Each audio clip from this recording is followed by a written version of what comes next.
Hi, and welcome to the Life They Live podcast, the podcast dedicated to passions. I'm the host, Nina, and today I have a conversation with Zoe Gotti, who's passionate about hospitality. She works in the hotel industry, and her mission is to ensure that clients create memories and also experience a form of wellness when they go to hotels. That passion grew due to her experience as a child expat. As a child expat, it was hard for her to find a place to call home, but she always had her family to bring her warmth and security. That feeling she wants to share with the clients that visit the hotels where she's working. In this episode, we address topics such as moving abroad, having an identity crisis, transitioning from childhood to adulthood, and of course, we talk about her passion for hospitality. What is hospitality? What is it like to work in the hotel industry? And what is the link between wellness and hospitality? So, if you want to know more, then make sure to listen to this episode and don't hesitate to share your feedback.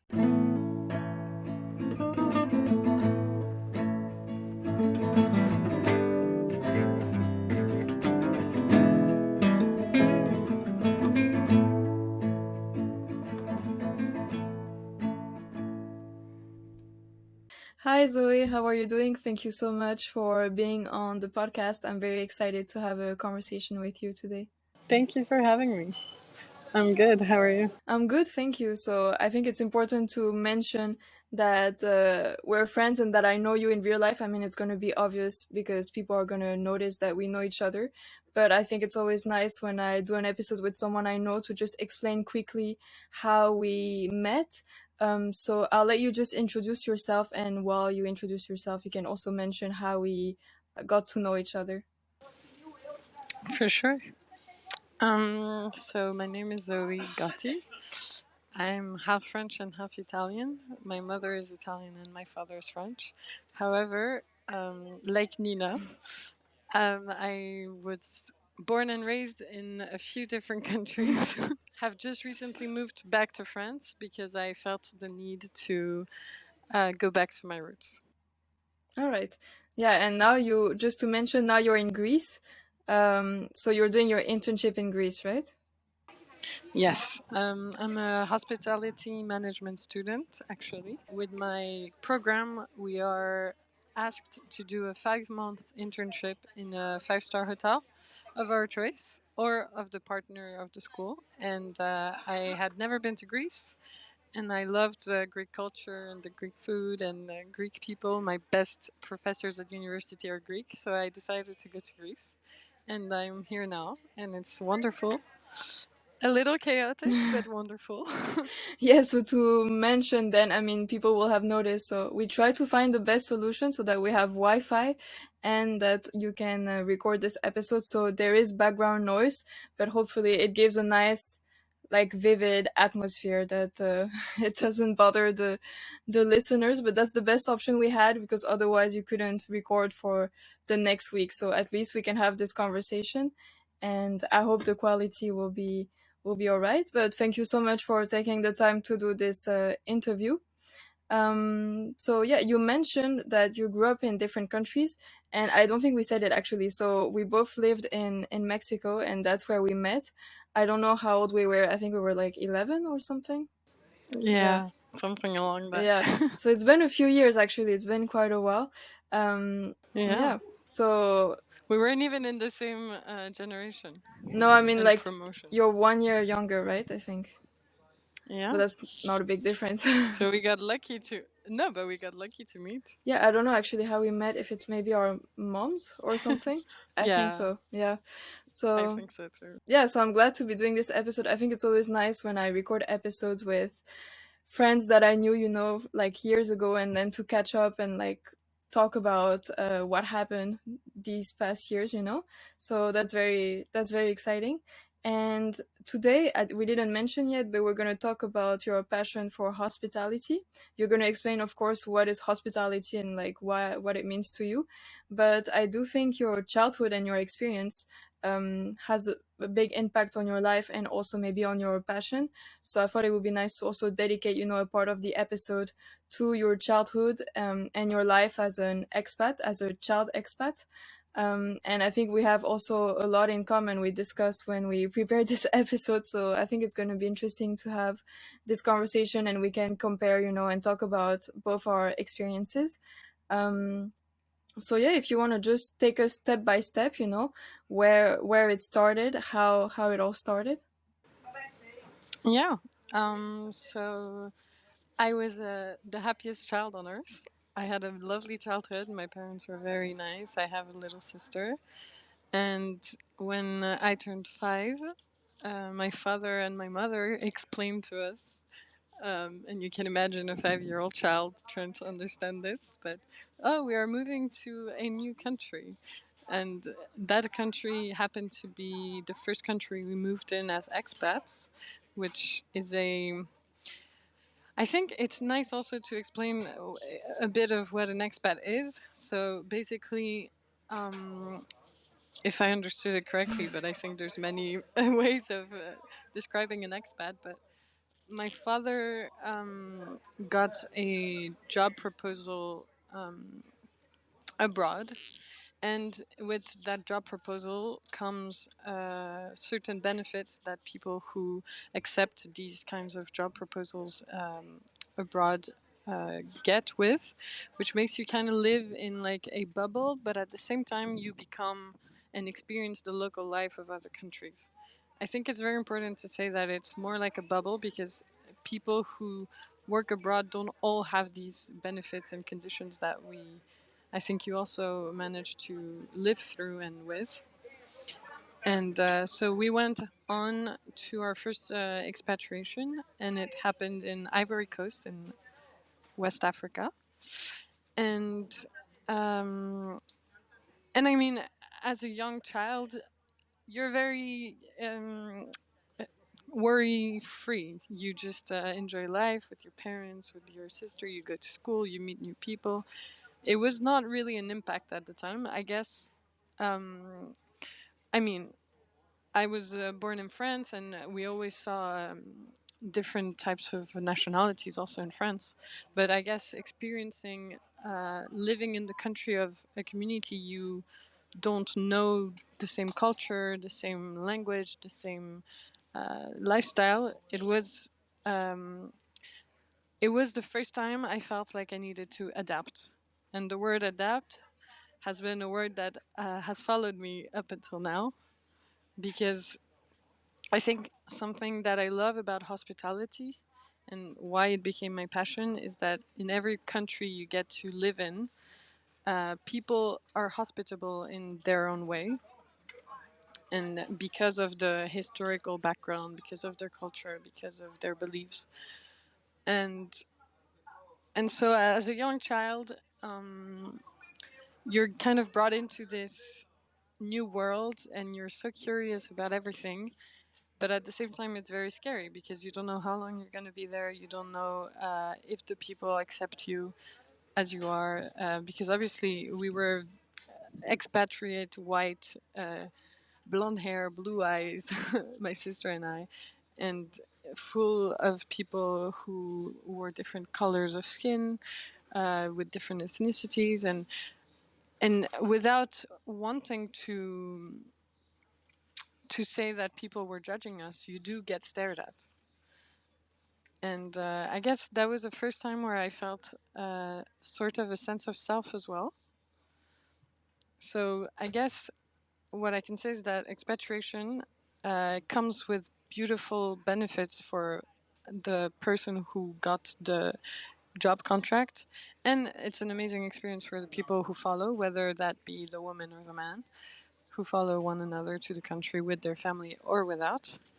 But I guess what I'm trying to say is that as an expat, it also helps you to discover more who you are and what kind of lifestyle you want to live and your kind of values because of all the ones you are exposed to. Mm-hmm. Yeah. I don't know what you think of that. No, I mean, obviously, I think I don't know, like obviously the expat life is also criticized. You know, I think we both know that because you are like we talked about in your bubble. You know, so that can also be criticized from time to time. And I do know that I see the experience I had. I'm grateful for it. I wouldn't change it, and I'm glad I had those opportunities and those experiences. But um it's not because it's so enriching that it means it doesn't have challenges. So I do agree with you. There are also challenges that come with it. And I do think you were talking about discovering yourself, and really, when you move abroad so often, you're really discovering yourself because you're left with yourself. I don't know if that makes sense, you know, but if you come from a certain environment, It you does, it can you does. can attach yourself to that environment. And when you move abroad so often, the only thing that stays is like yourself, if that makes sense, you know. So I do think it helps you really discover yourself. And yeah, so I think it's interesting conversation to have. And I do think it's different though when you're a child and when you're an adult, but maybe we can come back to that later so we don't skip too many steps. I don't know if you wanted to add something. No, just that, of course. So a lot of people have told me like, oh, but like, what was your favorite country, or like sort of those kinds of questions, which are like, well, I would love to choose one, but I had a different age, I had a different lifestyle, I had different worries in each country that I lived in, so I can't really pick one place because you live a different thing in each one. Mm-hmm. Whereas people who grew up in one single place or a few, they still have, their sense of self is different because we have always been ourselves because that's, like you said, the only thing we had, but we also had to adapt. And so the funny thing is, like growing up now, I realize how powerful that is because we could have like, and you could have done too, but for example, we could have invented ourselves a life in each country we lived in, and people would have never known. Mm-hmm. That's true. Yeah. But but I'm very happy you mentioned that it gives you a sense of knowing that you are there for yourself, because something that stuck with me is that I feel like moving abroad so much has brought me so much closer to my values, which so many people realize so much later in life, I think, because you are left to yourself and you need your own stability and your own thing that keeps you pushing through all these people that you meet, all this work that you do in all these different countries, and the different work ethics and all the things you have to learn, because it can get overwhelming. Mm-hmm. Yeah, no, there's definitely a lot to talk about, but I do think I wanted to talk about that concept of, adaptability, because it's something you hear a lot, I think, when you are a child who grew up in different countries. It's like, okay, so one skill you learn is like adaptability, you know? And I always think about that because I don't really know if I feel like I learned really how to adapt, because in a way, I think I did, obviously, from like my experience. And I know that for me, for example, I moved to the Netherlands when I was 18 by myself, and living in a new country where I didn't speak the language, that was not really a challenge for me, because before I lived in Germany where I also didn't speak the language, so it was not that wasn't a challenge. The challenge was to leave my family. So I do feel like, yes, okay, I'm maybe I'm better at adapting to certain environments, but in a way I also feel like I'm not, because of all these experiences. It takes energy, and I feel like at a certain point, I don't know, I don't feel like invincible. I can adapt to any situation. I don't know if you know what I mean. Yeah, yeah, of course. Mm. Yeah. I mean, for me, it was more like I was a very rebel child. I was very adventurous, so I always learned the hard things the hard way. Mm-hmm. But adaptability helped me a lot because you knew that if you would go against a certain way things were done, it was just gonna not be fine because you're the one visiting a country who is not your own. So you always had to adapt unconsciously. But obviously, because you have the cocoon of your family, and like you mentioned, when you moved alone, it was different, and you had to adapt to living by yourself. Having the cocoon of your family, it's easier to adapt because you have this support system where you can be yourself.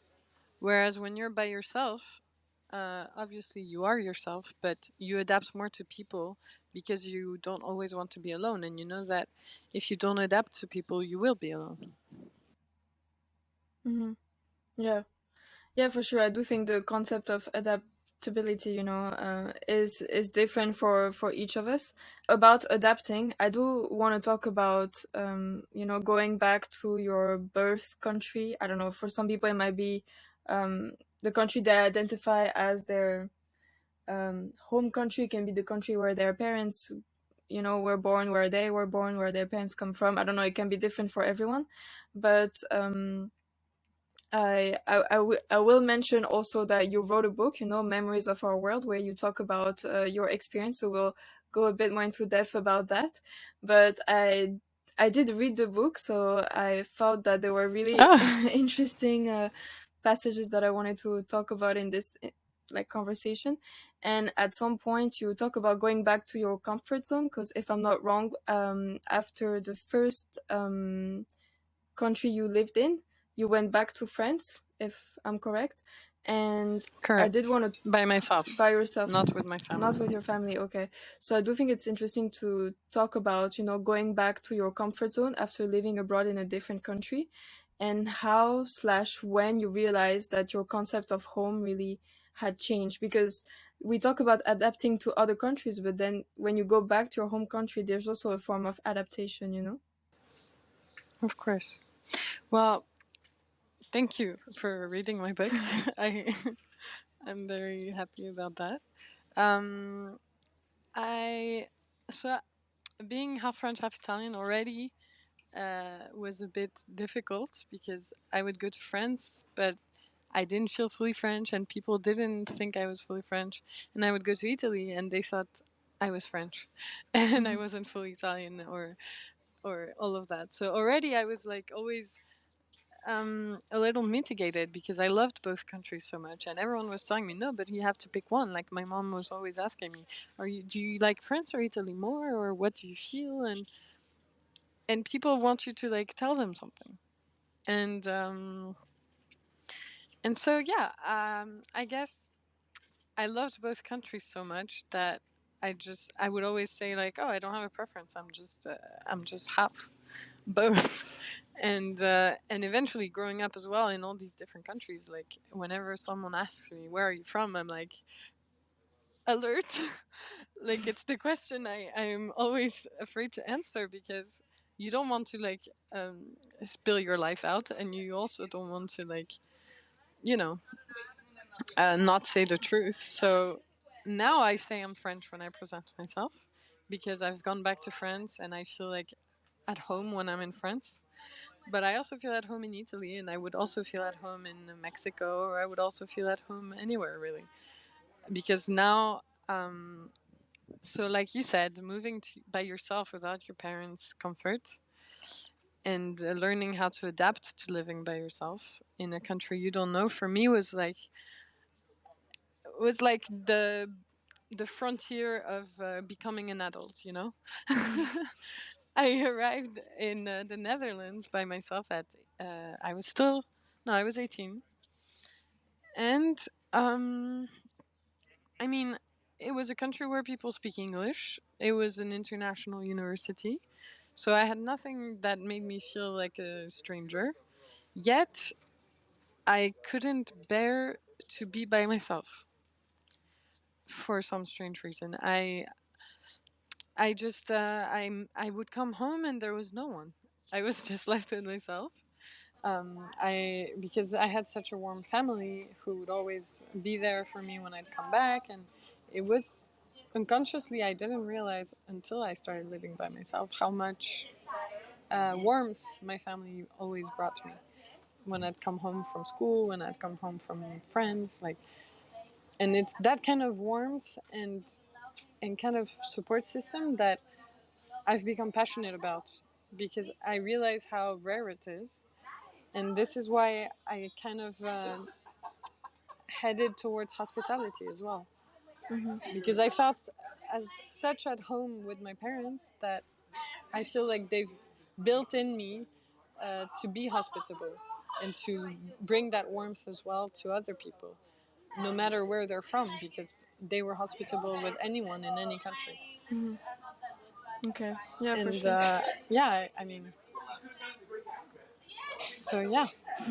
And I wrote a book. So my book is a life project, I guess.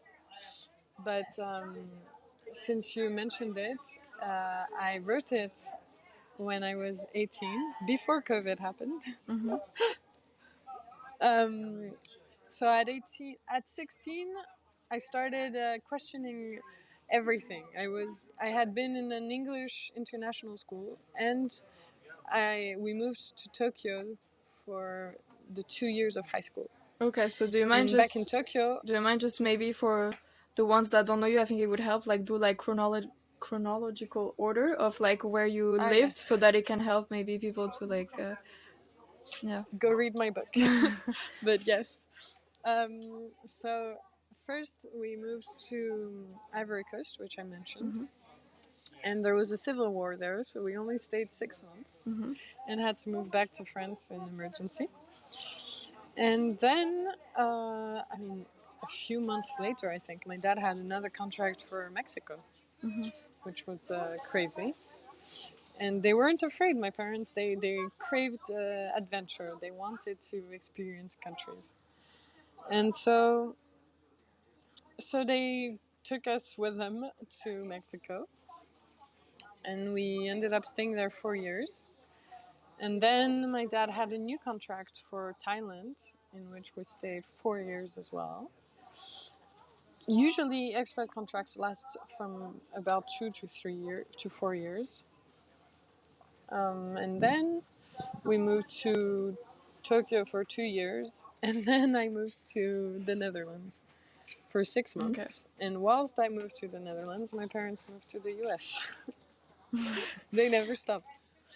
So, so you can imagine how hard it was to have always lived in this beautiful cocoon where you feel safe and loved and supported anywhere you would go, and then moving by yourself knowing they are miles and miles away. And I do want to mention that when COVID hit, I I was the most scared, and I got very lucky and managed to fly back to the US to see them. And it was the first time I had been in the house in which they live in the US. So I was discovering I think it was my sixth or seventh home. But yeah. And so to go a little bit back, when I was 16, I started questioning a lot of things. And in school, they were asking you, oh, what would you like to become? And what would you like to do? And where do you see yourself in 10 years? And these were all questions that would make me anxious. And so I don't know, I had a bit of a very philosophical moment and period. And we had philosophy classes in school, which I really loved. And then when I turned 18 and I got my graduation with the honors that my parents wanted me to have and that I promised them so that I could have a diploma trip to Mexico to see my friends that I hadn't seen in 6 years, I had an identity crisis. I started to question everything because I had done my high school and I knew it was time for me to become an adult, you know. And already in high school, I was teaching myself to cook. I was teaching myself how to do the laundry, how to do everything, because we always had help, or like my mother was doing everything and I didn't know how to do anything and I felt helpless. And I didn't want to move by myself without knowing how to do these things. And so after my back, I don't know. I wasn't feeling my best, and on my 18th birthday, I cried, and my father felt that, and he wrote me a letter, um, in which he explained how he felt bad to have put us in those situations of always having to move around so much as children, and putting his career before his family. That's how he put it. And for me, it really struck with me, because I knew he hadn't done it in a selfish way, but it was something that him and my mother shared as a goal in life, to travel. And my sister and I just happened to be their children, and we didn't have the choice, but we didn't regret any moment at all. I mean, I know it was never easy, and it was also a wonderful experience, but it really struck with me, to the point in which I felt like I needed to write about all the memories of each country we had lived in. And it was very therapeutical as well, because I was writing all the stories of what we went through as a family, a healthy family, as a happy child, as a expatriate, and also my fears, and also my beliefs, and all the things that have built the person who I am today, which are all these travel experiences, and the educational systems and the people. Okay, yeah. So that's how you decided then to write your book and kind of dedicate it to your father, right? Also the book, yeah. So Yeah, and it's the greatest gift that they've ever had, uh, if you ask them. So I'm really happy I did it. nice. Yeah, that must feel very good to have done that for them, and I'm sure it's a great like gift that you can keep, your whole life, and like in years you'll look back to it. So it's really nice also to write memories on paper for sure. It's kind of funny, because I mean, I always loved reading and I always loved writing, but I mean, I didn't know what to write or anything. I would write poems or something. Mm-hmm. And then I told a friend, I was like, oh, I'm going to write about my life as an expat. And it's not something like an autobiography. It's like it could be arrogant, or Mm-hmm. perceived as like, oh, this person is writing about herself. But actually, I mean, for me, it wasn't about me. It was about the countries I lived in, Mm-hmm. and obviously my perception of the life of that I lived in those countries. But mostly, it was to share. Like, I wrote this book for my father, but it's also a book that I want people to read, and it makes them realize that there's so much life out there that you have to experience. And I know so many people who have lived in one place, and they feel stuck, or they feel like they lost motivation, or they feel like they are conditioned by society, and the beliefs and the culture they grew up in. So I hope my book really opens up people's minds, and they realize that there's so much more to life than just one religion, one nationality, one empire, because now people in the past they've fought to build empires. Mm-hmm. Yeah, well, that's very interesting. And like we said, I do think there are obviously advantages and disadvantages in, moving abroad, or, like growing up in one place for sure. So it's interesting to have those different perspectives and I think reflect on them. So I do wanted to mention then, of course, that your book, Memories of Our World, is on Amazon. And of course, I'll put the link in the description so that people can go have a look, because I think it's a great book, and like you said, help it can help people know more about you, but also about the countries you lived in, and I think that's always interesting. So that's great that we could talk a little bit more about that. I mean, I was 18 when I wrote it, Mm-hmm. so I know I made some mistakes which have not been corrected. So I'm just saying it out here. But overall, I hope I managed to write about the countries and the cultures and the experiences more than I did about myself. So hopefully Okay.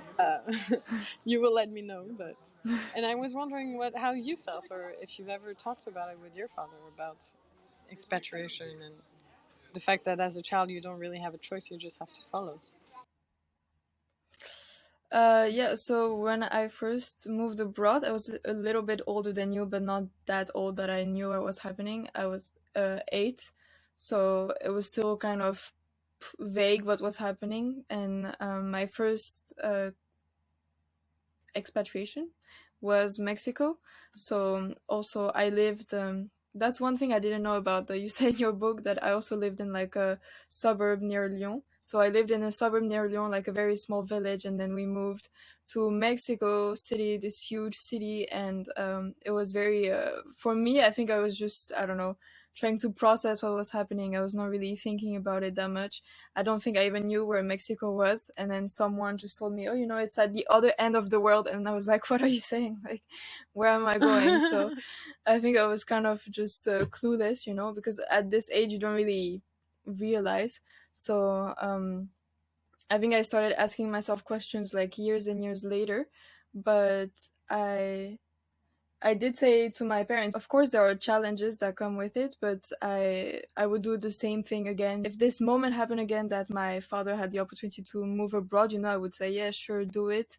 Like I wouldn't change it. I would do it again because even though there are challenges, I think the positive sides are greater. It gave me also a lot of opportunities. I don't think I would be here in the Netherlands. I wouldn't speak English probably. Like you can like I don't know, 10, like how many years was it ago? I didn't speak a word of English, so it did give me great opportunities that I wouldn't want to remove. It's not because there are challenges that it means you're not thankful for them. So I do understand what you mean also by the identity crisis, because it's true that like we said, you don't have an environment that stays with you everywhere you go. The only thing is your family, Well, it depends who you travel with. In my case, it was my parents and my brother. Like they were the only thing. Literally, I say thing not because they are people, obviously, but because it was the only thing that like would move along with me as I grew. So they really became like part of like myself, and my identity. So it's true that when you move from your family, I think maybe a lot of expat kids, would understand that feeling of just being kind of lost and being like, okay, what do I do now? Who am I? What am I gonna do next? Because now I just like I don't know It's who I like am. So I have so many friends who do these very prestigious schools and who get these prestigious diplomas, and after them, they're like, "What do I do now?" hmm And I feel like yeah. it's the same. It's also a thing with school that I felt a bit with school, like because also the one thing that was like uh, grounding me, like I don't really know what to say, but that I had all my life was also to be in a school system. So I feel like also when I graduate and stuff, I will also have this feeling like, okay, now I don't have school anymore. But I feel like that's many for many kids because we start school very very young, and it follows us. So yeah, I do think it's very interesting. And I wanted to ask you actually, for people that may be listening to this episode and, do feel like they also had maybe an identity crisis, or that they are transitioning from childhood to adulthood, because I think that's something that maybe both of us are kind of saying, is that a hard part is actually when you transition. When you're a child, you don't necessarily realize what's happening, and then when you enter adulthood, then you have this maybe identity crisis. So what would you say maybe to someone Please who's share in the that, stories. yeah, what would you say maybe to someone who is in that position and doesn't really know um how to deal with that transition? I was gonna get to that actually. Mm-hmm. So in my book, I mentioned the fact that I I understood at a very young age that in order to live a good life, I guess, or like for me a happy life, I needed to find purpose in the Mm-hmm. things I did, and um, and it really remained with me in all the countries that we traveled, because I hated to do things that had no meaning or that I had to get done just to get them done. I always liked to know why I was doing something and what it would bring me and what were the consequences. And so uh, for people who are maybe going through an identity crisis, I mean, for us, we, I guess, had to learn how to know ourselves by moving around so much. But I guess to learn how to know yourself and who you are when you are alone and not just with people or your family or your support system. To truly know who you are and what you want when you are by yourself. Which for us was easier because we were in places which we didn't know people or the language. So you are just stuck with yourself. And so I would say, yeah, so for people to really try to learn who they really are, as well as, you know, to read stories or share stories, or also to find purpose, like to do things that you know fulfill you, to find your purpose. Mm-hmm. I mentioned in my book that my purpose was to make people happy, which now in hospitality I am doing, and I guess this is why I chose this path as well, because when I was young, I was like every child who thinks they can make the world a better place and work in the UN, or you know, do big changes. And the more you grow up, the more you realize how big the world is and how difficult it is, despite all the talking, to actually put action into the ideas that come out of these big conferences. Mm-hmm. And so in hospitality, for me, it was like a whole new world, because a hotel is like a world within a world. It's like a new country, because in a hotel there are rules, there are cultures, but many.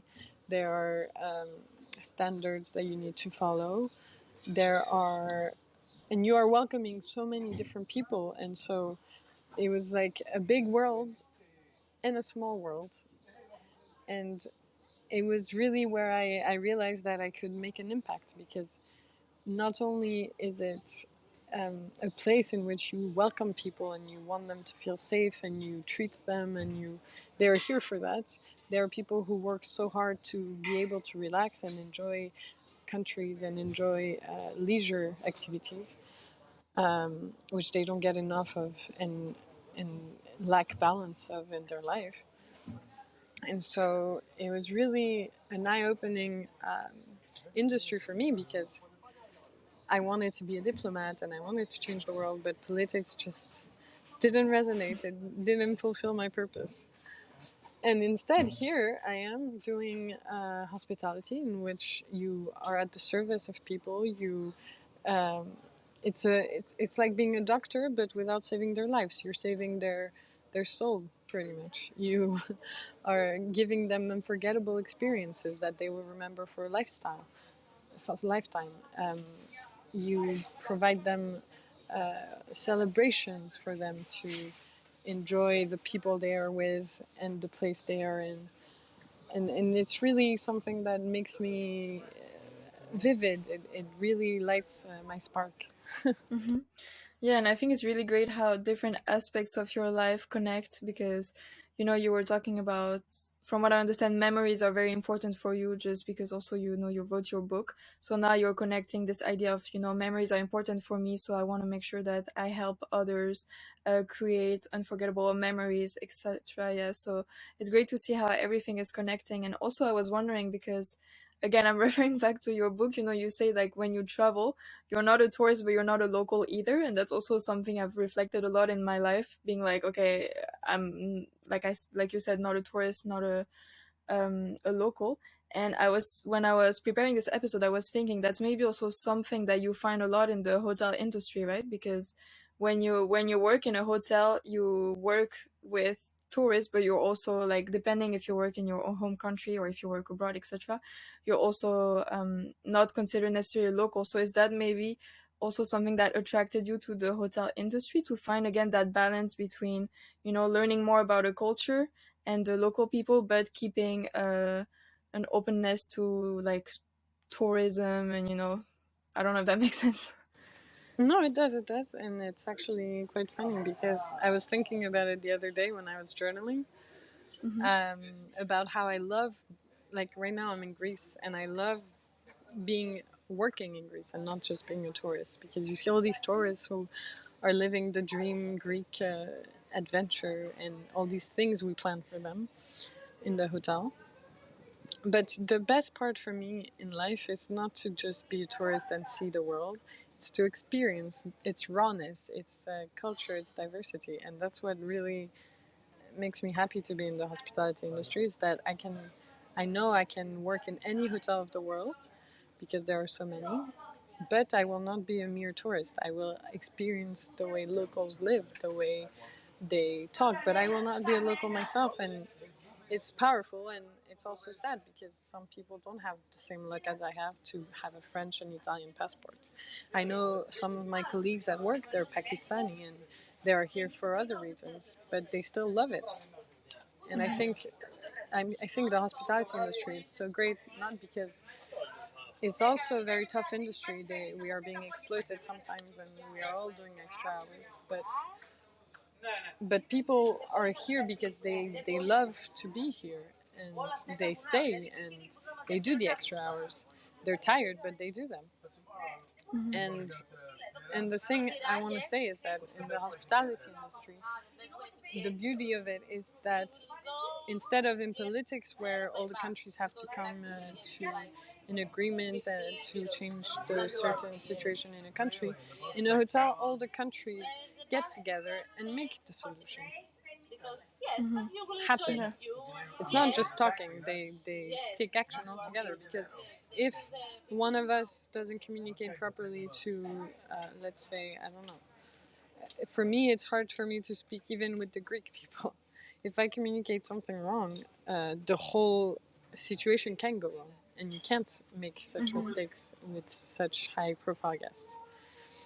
And Mm-hmm. so it's really nice to know that you can rely on each other, and it's not just about proving a point or having an idea or an opinion. It's really to collaborate. Yeah.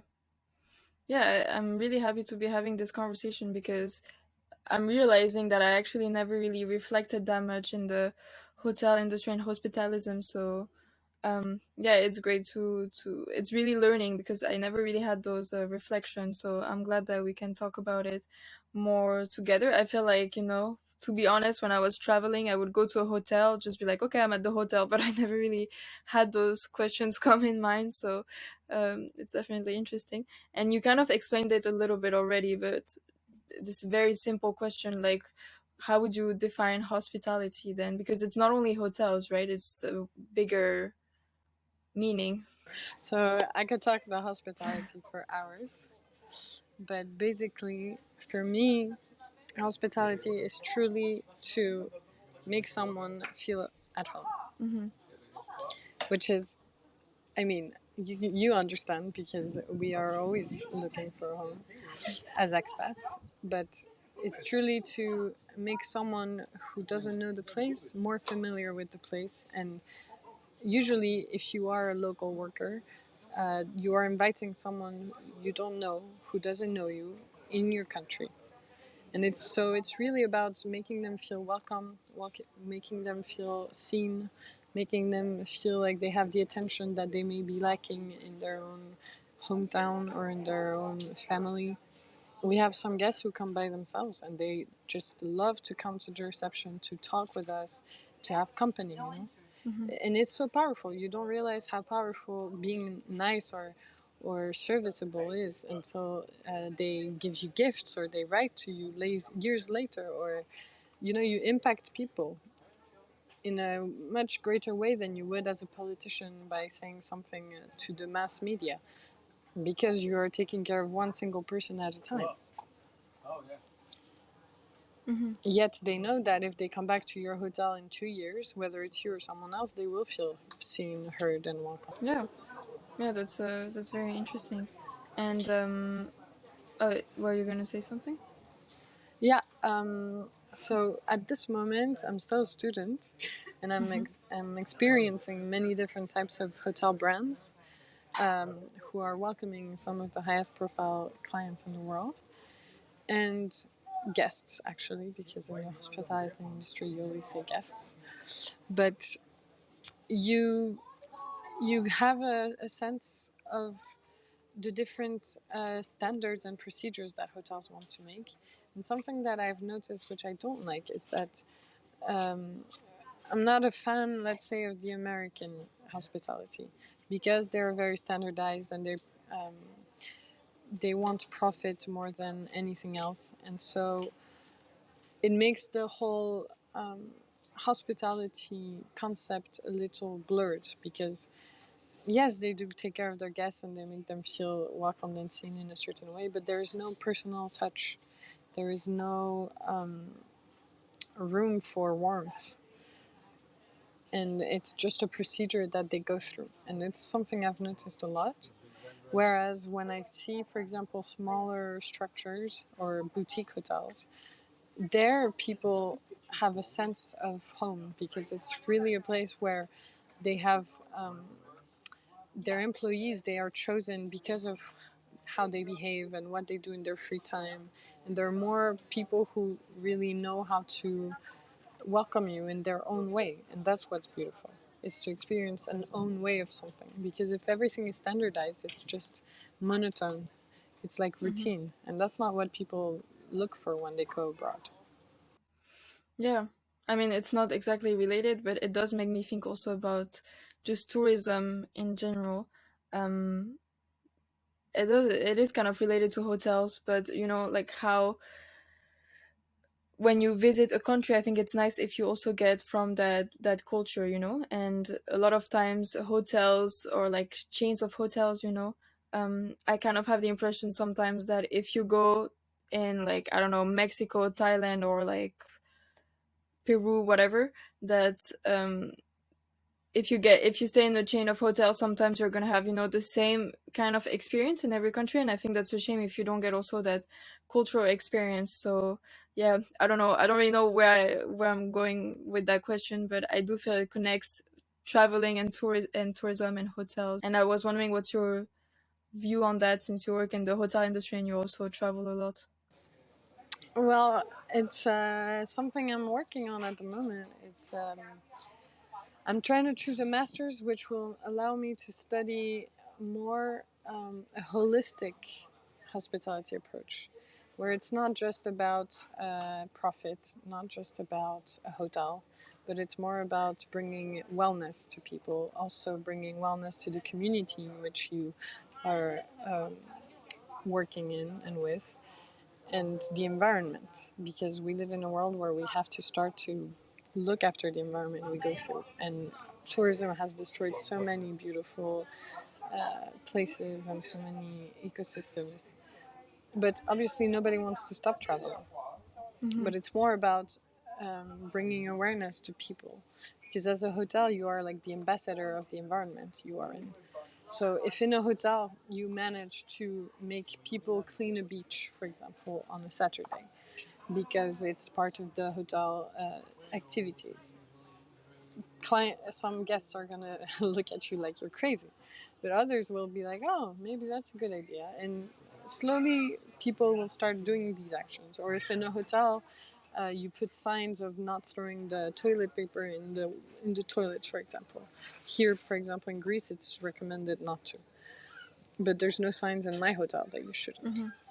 And so, little things like these, as a hotel, you can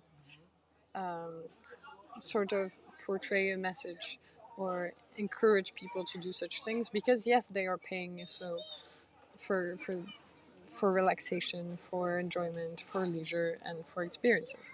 But as a hospitable person, it's also your job to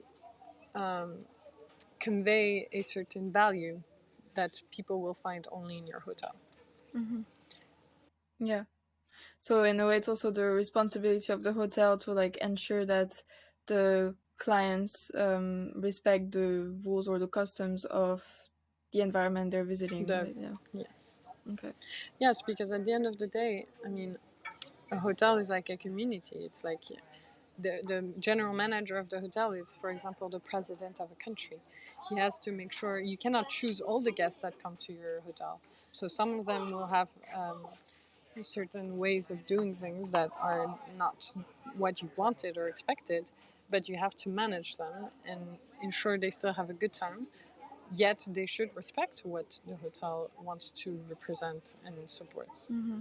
You can't just allow anyone to do whatever they want just because they paid. Mm-hmm. And this is where I think hospitality is incredible, because it's more than just being an industry of satisfaction and service to people. It's also a place where you have to manage psychologically yourself and the people you interact with on a daily basis. Mm-hmm. Yeah. Yeah, that, I was thinking about it when you mentioned that, you said something along the lines that you're not a doctor, so you don't treat like their physical health, but you do impact their mental health also, right? The clients and their overall well-being. So I do think it's also interesting to view it that way. And you talked about it already a little bit, but when preparing this episode, you also mentioned that wellness is very important to you. So I thought it would be nice if you want to say more about, what is the link between hospitality and wellness, and how you combine these two passions. You already explained, obviously, but um, maybe you want to say more about it. Yeah. I mean, usually in all the luxury hotels, there will mandatorily be a spa. In American ones, not certainly, but I know in Europe at least that any 5-star hotel has a spa. And what that means is that it's a place where people know they they are not just here for a room for one night. They're here also to experience things. And wellness, people who work so hard every day, they don't necessarily have the time to treat themselves. So a lot of the time I hear people saying, "Oh yeah, I'm always making money, but I don't have time to use it." And when I'm not making enough money, I'm using so much time. And so it's always a problem, because either you're busy making money and you don't treat yourself, or you don't have time, or you save it or invest it and then you have time, or you're someone who lives on a more strict budget, but you have all the time in the world doing things you love. Or don't love, but at least you have more time. And because not everyone gets to do a job they love, but hopefully someday everyone will. And and obviously, for me, also growing up as a child expat, I realized how important mental health was, because we get so moved all the time that we had to become mentally strong to still like our families, to still like who we are, despite all these places that we would change in. Because maybe in Mexico I was a person with these types of flaws that in Thailand I then avoided being, and you improved. And you could, because you had no one to judge you saying, "Oh, but you were like this and like that." You just met new people and you were who you are. And I guess that was a blessing for us, because so many people I know who have lived in one single place don't have this kind of escape or kind of getaway. But for me, yes, wellness is so important. And I mean, I do yoga every day, for example, because it's brought me balance. Um, I'm a very anxious person when it comes to thinking of the future, and I want to control everything, despite this life being uncontrollable and unpredictable. And I guess that comes from the fact that we moved around so much and never could predict or control anything. So part of me now, that I am an adult and alone, I want to control things so that I know where I'm headed and who I'm going with, and I guess, yeah, it's a good and a bad thing at the same time, but yes. Yeah, I mean, it's also, I think, well, now we're talking about control. Something that I told myself is, because for me it was hard to accept that I don't have control over where everybody lives, Like, I've always thought, oh, but I just want to live in a place where everyone I know lives, I just want everyone that I know to live in the same place. And I thought, Nina, you can't control that. You can only control where you live, but you cannot control where everyone lives. I do feel like also a part of well-being is just accepting that you can only control what you do and not what others do. I think also talking about expats again, that's something that is hard to do, but I think if you accept that, it helps rather than always think, oh, I wish it was like this, I wish it was like that. Yeah, Yeah. So for sure, mhm. for sure. But at the end of the day, I mean, what I love about hospitality and in life in general is exactly that, like the memories you make with people and the impact it has on you and your mind and your life, because one event could change the rest of your life. And it's really that I want to catch for people or make for people, to Mhm. create those moments that will stick with them and that gave them the motivation or the purpose of living a fulfilling life, Mhm. because everyone is capable of it. Yeah. No, it's great. I think that you found, like you were talking about, your purpose, and that hospitality, that it's what fits you, and that you like helping people. And you said, that you get feedback from your clients, so I'm sure that's also very fulfilling. And this podcast is also about passions and about wellness, so I thought it would be nice, also heading towards a conclusion, to kind of talk about passions while moving so much, because this is also part of the episode. We talked about moving abroad and everything, and I was gonna ask you, how do you maintain a passion? Because when you move abroad, obviously, you leave your friends, you leave the environment, your school, but you also leave your hobbies, if I may say. So what's your key to maintaining your passion? Of course. Well, it was a very tough one, very tough, tough thing to do. But well, I was very, very lucky, I have to say, because my parents always wanted us to do extra activities. They always wanted us to do good at school, but they said there was more to life than just school. And I'm so grateful for that, because they really went out of their way to make us experience hobbies, activities, social gatherings. So since I'm very young, I remember my mother was taking me to sport classes, ballet, jazz, and then she had a passion for horse riding, which she passed on to me, which was the hardest to maintain because it's expensive and it's not everywhere that you have a whole centre équestre and place to ride. So I mean, I guess I was really, really lucky, because also my father is a guitarist on his free time. My mother loves to do so many things. She can paint. She can learn languages. She can do photography, and I was very lucky to have this also, I guess, artistic balance in my life, because I'm not a very scientific and mathematical person.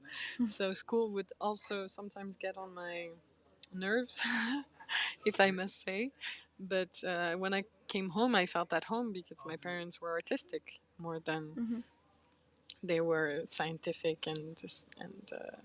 I mean, my father is an engineer, but um, yeah, I mean, I always managed to do horse riding somehow, and I only quit horse riding when I was in university because of the financial means. But I also, it's funny actually. My mother played piano, but she stopped. She still knows how to play, but she stopped playing on a daily basis. And my sister took classes at a conservatorium, but she sings beautifully and she knows how to play, but she stopped taking classes. And I remember going to get her after school and falling in love with the piano. So I started playing piano, and I have always had a keyboard in my studios or in my apartments ever since. So that's something that I've been Nice. able to keep. And, anyways, I love photography, I love writing, I love things that I can just get going with without having to invest too much money. I guess it's about picking your hobbies as well. The purpose of this episode is also to talk about your passion for hospitality. And something that I want to show with this podcast is that passion is not something that you have or you don't have. Like, I feel like for a lot of people, it's like, oh, at 3 years old, like, for example, me at 3 years old, I started also horseback riding. So it became a passion and I was lucky to find it. Like, it's also something you create, a passion, you can also Of course. create a passion when you're 40s, in your 20s, in your 80s, it doesn't matter how old you are. So for example, hospitality, I'm sure when you were 10 you were not like, okay, I want to work in the hotel industry and hospitality is my passion. So I think it's great also to have, for Something you example, find. yeah, your story that it's something you find and you put work into it. And I think it's great that now it's also your career, like it's a bit divided, the opinions on like should your passion be your career and stuff. So I don't know if you thought about that. For a little story, which I already told you, I think when we discussed last time, but Hmm. when I had my identity crisis, I knew I was passionate about art because of my parents' upbringing, and I knew I wanted to do something with politics because I was always following all these news, and in school they were educating us so well about the world. And so when I got rejected by Sciences Po, I it was a big like hit for me because I hardly ever got rejected. And and it was a big hit, and it made me realize that there was more to life than just one passion or one career. And so COVID happened, but before COVID, I had the chance to, as a art communication student, which was the first major I started to take with minors in literature and music. I realized that I could do a part-time job in a hotel, and so I really put my heart and soul into it because I loved hotels and I loved to travel. And I was like, you know what? I can, even if I'm not studying the field, I can get an experience in it just to see what it's like and if it's really what I think I'm passionate about. Because it's nice to have to just be curious about yourself and about careers. Hmm. So when you start just thinking you are passionate about a certain thing, try it out. If you like it, you like it, and it might be the career of your life. And if you don't, you have many other options. And Hmm. so I started working as a housekeeper in a hotel in Groningen, and when I was doing my first major. And after 2 days, they called me. I was 18. They called me. Oh, by the way, we like your CV. You speak many languages. Maybe you could do receptionist. And at 18, I was left with my manager to train for 2 weeks. I think it took, or one. And then at 18, I had the key of the hotel, and I would come at 6 a.m. in the morning to open the hotel by myself, serve the clients, do the check-ins and the check-outs, make sure the housekeeping were cleaning the right rooms, and it was really I felt like an adult. I was like, okay, that's it. I have the hang of it. But Hmm. sooner or later, I was working very hard in school and in hospitality because I'm not a perfectionist, but I either do something 100% or I don't do it. Hmm. And so I was doing all these things that I engaged myself on. And I also needed to be with friends because it was my first year by myself, and I realized how badly I wanted to be with people. And so I would go out all night. I would also work in the morning at 6 a.m. with 4 hours of sleep. And I was doing the school studies and all of that. And I quickly, like, sort of had a burnout, which is why I went also to my parents in the US. And I had to prove my mother that I had chosen my career path in hospitality because she thought I was not ready to live by myself, because she thought I was too unsure. So I'm a big person when it comes to instinct, to listen to yourself, to your body, to your instinct. And so I knew I had a feeling, and I Hmm. knew that hospitality was the thing for me. And so I applied studying the hospitality industry, whether it was really what I wanted to study and what I wanted to do. Okay. Well, yeah, there's how can I say? I think it's also because you were talking about gut feeling, and I think it's also okay, if you try something and it doesn't work out, and like at the end you think it was the wrong choice. Also, we were talking about 100 or nothing. It's sometimes, even if it's not perfect, it's better to do something than just sit and not do it because it won't be perfect. I agree completely. Every time that we choose something that we want to invest in ourselves, in our education, or that we try something new, it makes us step out of our comfort zone, and that is the best way to learn more about yourself, what you don't or want out of life, and to figure things out. Every experience that we go through will teach us something, whether that is something that we don't want to reproduce or that makes us stronger as a person. And they do say that those who never try will never know, so you might as well just jump on the opportunities, and at the end of the day, if you didn't like it, you still learned something. All I want to say is that I think one of the greatest assets of humanity is that we cannot go back in time, and there's only exponential growth. So we might as well make the most out of the time we have here to experience the most we can and truly discover ourselves and the world around us. My greatest motto, I believe, is that your energy is your greatest currency. So it's so important for you to truly invest your energy in things that make sense to you. Whether you made a mistake or not by the thing you chose, at least you learned something. And at the end of the day, those who failed the most are those who learned the most. Everything we go through is a lesson, and life is full of them, so we might as well grow. Yeah, well, thank you so much for sharing your story. Like I said, the book will be in the description so people can go and find it. I will also leave your social media if people maybe have a question or they want to discuss with us after this episode. But yeah, I just want to leave you um I just want to give you the opportunity to say a word before ending. Um, Thank you so much for this wonderful opportunity to participate in this podcast. I wish you all the best of success, and if you all want to find me, you can find me on Instagram under the name of zo.eg or on LinkedIn as well as Facebook. And please reach out to me if you have any questions.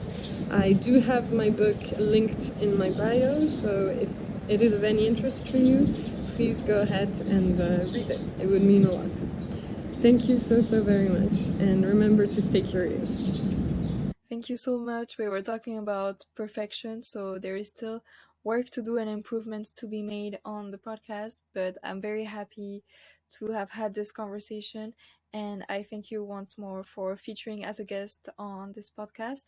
I truly hope that you were able to share your story the way you wanted to. And I also want to thank the listeners for taking the time to listen to episode 21.